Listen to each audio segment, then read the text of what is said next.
আপনি কি চাকরি ছেড়েছেন অথবা অবসর নেয়ার পর পিএফ এর টাকা তুলতে চাইছেন? অনেকেই জানেন না কখন পুরো পিএফ তোলা যায়, কখন শুধু ৭৫% তোলা যায়, আর কিভাবে ঘরে বসেই অনলাইনে আবেদন করবেন।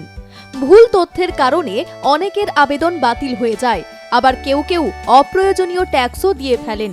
চলুন জেনে নেওয়া যাক পিএফ এর টাকা তোলার সম্পূর্ণ নিয়ম। অনলাইনে আবেদন করার ধাপ, কত দিনে টাকা অ্যাকাউন্টে আসে এবং কোন ভুল করলে আপনার আবেদন আটকে যেতে পারে। পিএফ কি? এমপ্লয়ি প্রভিডেন্ট ফান্ড বা ইপিএফ হল চাকরিজীবীদের ভবিষ্যতের সঞ্চয়। প্রতি মাসে কর্মী ও নিয়োগকর্তা উভয়ই নির্দিষ্ট পরিমাণ অর্থ জমা করেন। এই টাকার উপর ইপিএফও সুদও দেয়। অবসরের সময় বা নির্দিষ্ট পরিস্থিতিতে এই টাকা তোলা যায়। কখন পুরো পিএফ তোলা যায়?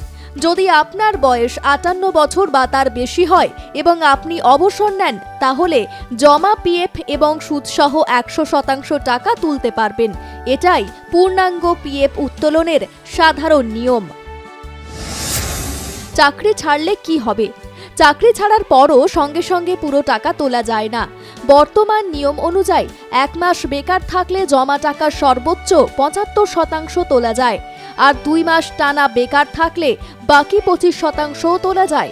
অর্থাৎ ২ মাসের বেকারত্বের পর পুরো পিএফ তোলার সুযোগ থাকে। আপনার পুজো পৌঁছে যাক বিশ্বের দরবারে। প্রতি বছরের মতো এবারও আর+ নিউজ নিয়ে এলো শারদাঞ্জলির সেরা সম্মান ২০২৬। অংশ নিতে সকাল ১০টা থেকে সন্ধে ৬টার মধ্যে সরাসরি যোগাযোগ করুন আমাদের অফিসে, অথবা কল করুন 9836323248 এই নম্বরে। শারদাঞ্জলি শুধুমাত্র আর+ নিউজে। চাকরি করতে করতে পিএফ তোলা যাবে? হ্যাঁ, তবে সম্পূর্ণ নয়। বিশেষ প্রয়োজনে পিএফ অ্যাডভান্স নেওয়া যায়, যেমন চিকিৎসার জন্য, বাড়ি কেনা বা নির্মাণ, সন্তানের উচ্চশিক্ষা, বিয়ের খরচ। এই ধরনের ক্ষেত্রে ইপিএফও নির্দিষ্ট শর্তে আংশিক টাকা তুলতে দেয়। অনলাইনে আবেদন করবেন কিভাবে? এখন পিএফ তুলতে অফিসে যাওয়ারও প্রয়োজন নেই। ঘরে বসেই ইপিএফও এর ইউনিফাইড মেম্বার পোর্টাল থেকে আবেদন করা যায়। প্রথমে ইউএএন এবং পাসওয়ার্ড দিয়ে লগইন করুন। কেওয়াইসি আপডেট কেন জরুরি? আবেদন করার আগে নিশ্চিত করুন আধার, প্যান, ব্যাংক অ্যাকাউন্ট সব তথ্য কেওয়াইসিতে আপডেট ও যাচাই করা রয়েছে। এগুলোর কোনোটি অসম্পূর্ণ থাকলে আবেদন বাতিল হতে পারে। কোন ফর্ম ব্যবহার করবেন? ইপিএফও পোর্টালে অনলাইন সার্ভিসেস অপশনে গিয়ে ক্লেম নির্বাচন করুন। তারপর প্রয়োজন অনুযায়ী ফর্ম বেছে নিন।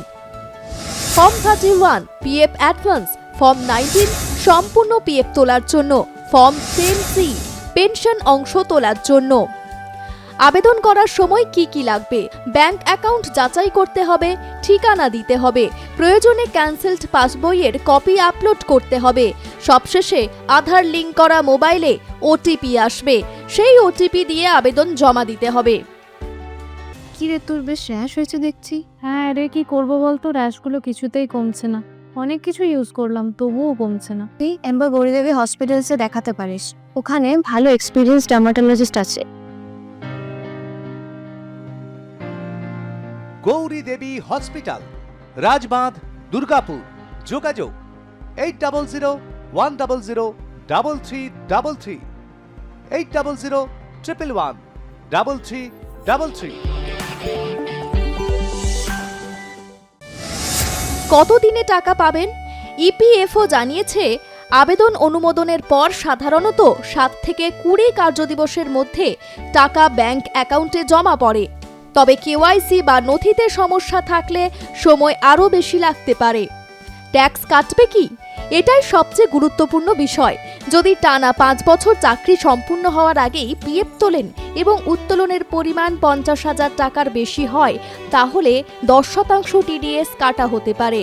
যাদের মোট আয় করযোগ্য সীমার নিচে, তারা ফর্ম 15G বা ফর্ম 15H জমা দিয়ে টিডিএস এড়াতে পারেন। আবেদন বাতিল হওয়ার প্রধান কারণ। অনেক আবেদন বাতিল হয় শুধুমাত্র ছোট ছোট ভুলের কারণে, যেমন আধার ও ইউএএন এর তথ্য না মেলা, কেওয়াইসি অসম্পূর্ণ থাকা, ভুল ব্যাংক অ্যাকাউন্ট নম্বর, আধারের সঙ্গে মোবাইল নম্বর লিংক না থাকা। তাই আবেদন করার আগে সব তথ্য ভালোভাবে যাচাই করুন। পিএফ এর টাকা তোলার আগে নিজের যোগ্যতা, চাকরির অবস্থা এবং কেওয়াইসি নথি ঠিক আছে কিনা তা নিশ্চিত করা খুবই জরুরি। সঠিক নিয়ম মেনে অনলাইনে আবেদন করলে কয়েকটি সহজ ধাপেই আপনার পিএফ এর টাকা সরাসরি ব্যাংক অ্যাকাউন্টে পৌঁছে যেতে পারে। ব্যুরো রিপোর্ট, আর+ নিউজ।